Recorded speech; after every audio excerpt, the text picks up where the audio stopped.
Momento do Discipulado.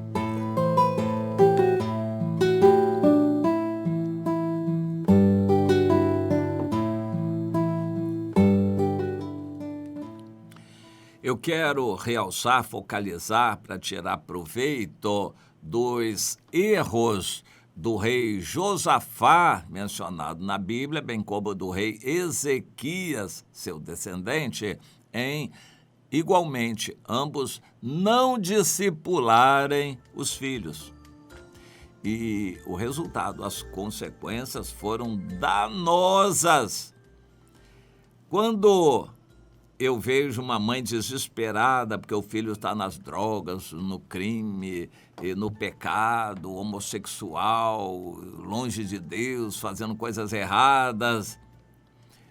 A Bíblia sempre lembra que os pais devem encaminhar os filhos no caminho do Senhor, quando crescerem não se desviarão. Quando um filho tem atitudes assim, o erro está lá atrás.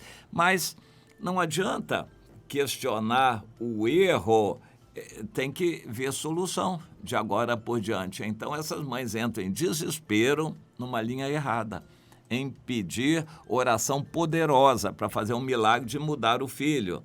O que ela não fez, porque Deus entregou para ela fazer, agora ela está pedindo um milagre para acontecer.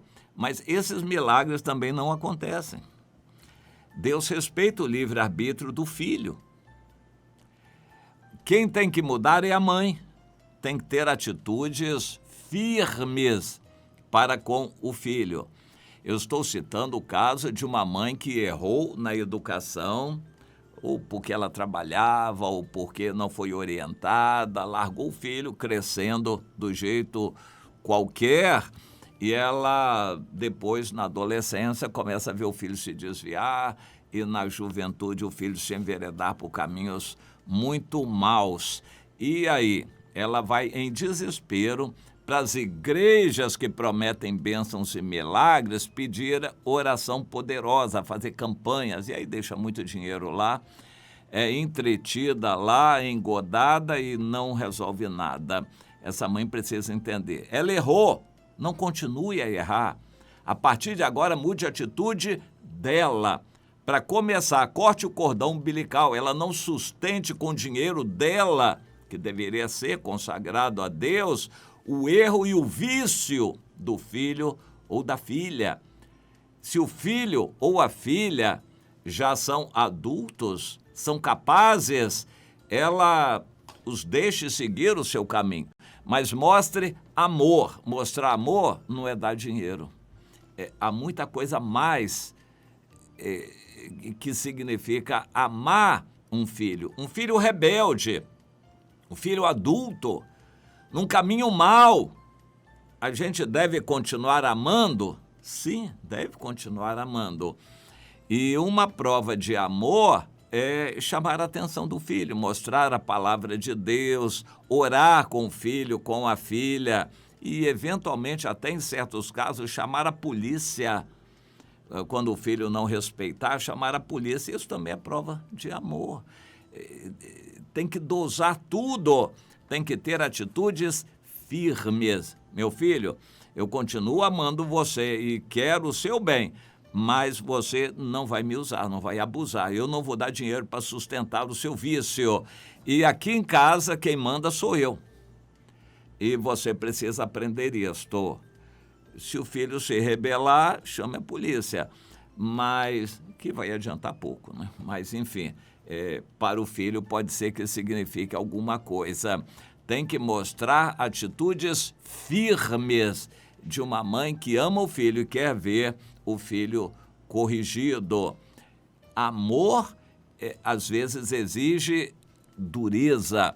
Quando o filho é adulto, a mãe tem que ter atitudes firmes para com o filho. Isso é prova de amor. Até se ele passar um tempo na cadeia, não vai ser ruim, não. Ele vai, lá dentro da cadeia, poder se voltar para o Senhor. Ela continue mostrando amor ao filho, mas não complacência com o erro, não conivência com o pecado. A mãe tem que ter atitude firme e o pai também. Nós encontramos na Bíblia o rei Josafá, que foi um bom rei. Ele foi filho do Asa, que já foi um bom rei, e ele reinou sobre Judá. O país já estava dividido e o país já era forte, grande com o Asa. O Josafá pegou um país forte e nós encontramos alguma coisa da história dele, tanto lá no livro de Reis quanto em Crônicas. Ele, logo no início, já fez coisas erradas, se aliou com quem não devia, fez aliança com quem não era de Deus, com a casa de Acabe. O rei Acabe morreu na guerra, mas o Josafá continuou mantendo a ligação, porque ele tinha casado o filho dele, Jeorão, com a filha da Jezabel, a Atalia. Foi uma péssima coisa que ele fez. O que passou na cabeça dele? Vamos unir a família. Muitas pessoas erram com isso. Vamos para uma festa de família, vamos procurar manter a unidade da família, trazer todos para uma festa de cachaçada, de cervejada. Vamos unir a família. Isso não é ideal de Deus. Não, não, não. Que comunhão tem a luz com as trevas? O crente com o incrédulo? Só porque é parente? Não. Luz para cá e trevas para lá. Não pode ficar promovendo comunhão. O erro de Josafá foi muito terrível. Ele quis unir o país dele, Judá, com o reino do norte, Israel, que estava todo no pecado, seguindo a Baal, dirigido ainda pela família da Jezabel. O Acabe morreu naquela guerra, o Josafá levou um susto, mas continuou o erro. Um profeta chamou a atenção dele. Quando chamou a atenção, ele veio para ajudar e procurou ser mais humilde e corrigir o povo. Ele espalhou juízes, sacerdotes, professores, levitas entre o povo para doutrinar o povo. Ele só não fez isso com a casa dele. E o Jeorão continuou do jeito que quis, fazendo o que queria.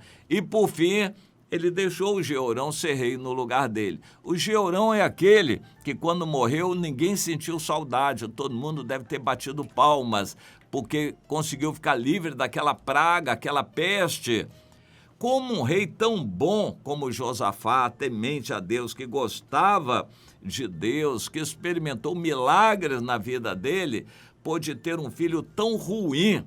A resposta é: ele não discipulou. Há um dito por aí de que filho de pastor é um problema, que o pastor cuida dos outros na igreja, mas não cuida da família. Eu não sei até que ponto isso pode ser verdade, mas em muitas famílias é verdade realmente. A pessoa que quer pregar o evangelho para os outros, aparentemente é mais fácil, às vezes se omite em casa e não encaminha a família no caminho do Senhor. A sua casa não é um pedaço do reino de Deus, ele não faz culto, não engrandece a Deus, deixa a televisão dominar a sua casa e assim por diante. Eu tenho lembrado de tantas coisas. Por exemplo, uma mulher sábia edifica a sua casa, Provérbios 14:1. Mas a mulher insensata derruba a sua casa. Quer ver uma atitude tão simples, mas que demonstra sabedoria? É a mulher pôr a mesa. Ela valorizar a hora da refeição. E ela põe a mesa, talheres, pratos, guardanapo, copo, aqueles suportes para colocar a comida na mesa e diz: agora vamos começar a refeição. Então vamos orar, agradecer a Deus, entregar a Deus o alimento. E isso estimula a família a estar junta ali, conversarem na hora da refeição. Mas não é o que está acontecendo na maioria dos lares. As pessoas vão, quando vão para a mesa, vão com o celular na mão, cada um vivendo a sua vidinha. A mulher que não é sábia, não põe a mesa. Pega a comida no fogão, cada um pega o prato, você sabe onde está, vai lá e pega e coma a sua comida. Cada um se acha no direito de comer a hora que ele bem entende. A casa fica sem ordem, sem respeito à refeição e a Deus que deu a refeição. Isso é um exemplo de uma coisa simples. Quando a mulher zela, ela tem prazer em ver os filhos à roda da mesa, o homem também, isso tem um efeito muito grande, muito importante sobre os filhos. Eu estou citando um exemplo, mas são muitos outros.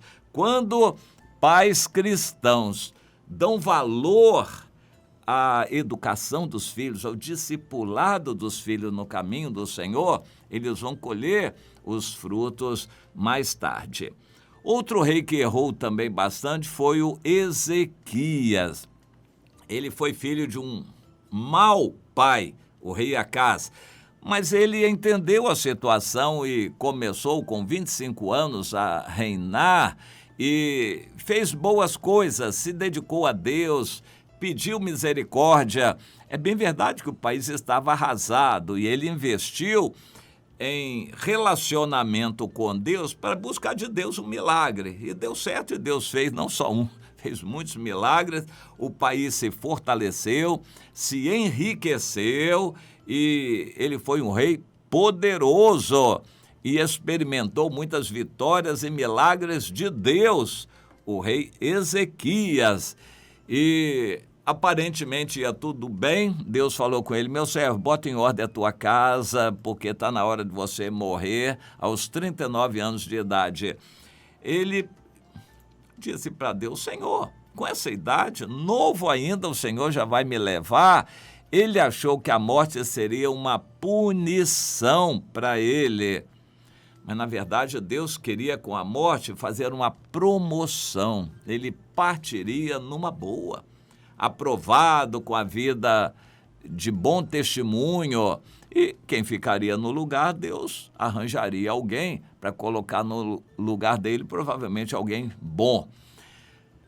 Mas ele chorou muitíssimo, pediu: Deus, me dá um tempo mais de vida. Deus disse: tá bom, você pediu, eu vou te dar 15 anos. Eu creio que foi uma péssima coisa para o Ezequias avisar que ele teria 15 anos, porque quando a pessoa sabe que vai viver mais 15 anos, ele vive 14 anos na bagunça e diz: não, agora nesse ano final eu vou me consertar, vou me voltar para Deus, vou me preparar para morrer. Esse é um problema. Há pessoas que dizem: eu vou viver minha vida no pecado, quando eu ficar velho, eu me volto para Deus. A verdade é que ele não vai voltar nunca para Deus, porque quando quiser, se ele quiser, não vai conseguir. Você já viu isso? E então o Ezequias pediu, Deus deu 15 anos. Ele deveria fazer um planejamento do que faria naqueles 15 anos, mas não. Ele se deu a glórias humanas, comidas e bebidas, prazeres. Teve o filho Manassés, que começou a reinar com 12 anos. E ele poderia ter educado o Manassés, mas ele estava muito feliz com o mundo, com as coisas do mundo, com os prazeres da vida, que não teve tempo de se dedicar à educação e ao discipulado do filho Manassés. Quando Manassés começou a reinar, o Ezequias morreu, foi uma praga também.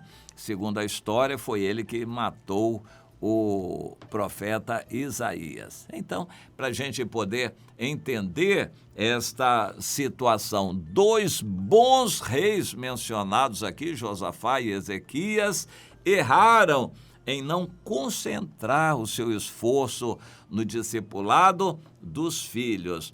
Mas Davi também já tinha errado nessa direção. Deus é que usou de misericórdia para com Davi, que no pecado dele, de ser mulherengo, ele errou com a Batseba e daquele pecado ele se quebrantou bastante. A partir dali ele se humilhou e Deus teve misericórdia dele, ele deu o Salomão.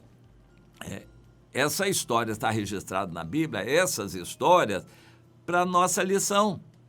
Você que é pai, você que é mãe, pare tudo mais para dedicar atenção aos filhos, principalmente na primeira infância. Eu diria que, se possível, a mãe não deva trabalhar nos primeiros 5 anos de vida da criança, para poder se dedicar totalmente à educação da criança. Educação não é dar instrução. Escola não dá educação, dá instrução. Quem educa é a família, que ensina e tem o poder de corrigir. Educar é ensinar, acompanhar, supervisionar e disciplinar, corrigir. Isso só os pais podem fazer, mas os pais devem fazer. É ordem de Deus que os pais façam. Mas a verdade é que os pais não estão fazendo. Os pais cristãos não são aqueles que estão evangelizando os filhos. Raramente um pai cristão ou uma mãe cristã pode dizer que foi ele que evangelizou seu filho para tomar a decisão pelo Senhor. Normalmente, filhos de crentes, quando tomam a decisão pelo Senhor, é com outros. Deus me deu esse privilégio de meus 5 filhos estarem comigo e um por um veio me procurar para entregar sua vida a Jesus. Eu acho que isso aí é uma das maiores glórias que eu posso ter na minha vida. Depois, adultos, eles seguiriam o seu caminho, mas Deus me deu essa alegria enquanto eles eram pequenos. Não foi por opção minha, não. Foi por misericórdia de Deus que me empurrou a essa situação. Eu talvez tivesse errado também nisto, mas Deus teve misericórdia de mim. Pais devem discipular os filhos. Se possível, os pais evangelizem os filhos na hora certa, quando estiverem maduros, para tomarem a decisão pelo Senhor. Mas para isso, um pai e uma mãe têm que dedicar tempo aos filhos e eles não estão querendo. Pais e mães cristãos vão trabalhar, querem também estudar, quando são novos na idade, querem estudar, em geral estudam à noite, roubando esse tempo dos filhos. Eles querem se atualizar também, ficar na televisão, eles querem usar o celular e os filhos vão ser criados para lá de qualquer jeito. Depois, esses pais cristãos vão amargar duras consequências quando seus filhos crescerem. Não precisam nem chegar na idade adulta, não. Na adolescência, eles já vão mostrar as unhas e já vão mostrar quem são os filhos criados dessa maneira. Acorde, mamãe, acorde, papai. Filhos pequenos têm que ser educados enquanto são pequenos. E faz parte da educação mostrar o caminho de Deus. Não é só levar para a igreja, não. Igreja não evangeliza. É você, papai, é você, mamãe, que tem que evangelizar. E depois, discipular. Acompanhar o estudo, o entendimento da Bíblia, a leitura da Bíblia. É você, papai, é você, mamãe, que tem que fazer isto. Negligenciar o discipulado dos filhos é um erro gravíssimo, que vai trazer consequências terríveis quando os filhos crescerem. Mas aprenda isto e, mesmo que você já tenha perdido algum tempo, peça misericórdia a Deus e, a partir de agora, comece a se reunir mais com os filhos, comece a ter um momento de qualidade, um tempo especial com os filhos, para poder discipular, transmitir para eles aquilo que é de Deus. Entenda isso, meu irmão, minha irmã.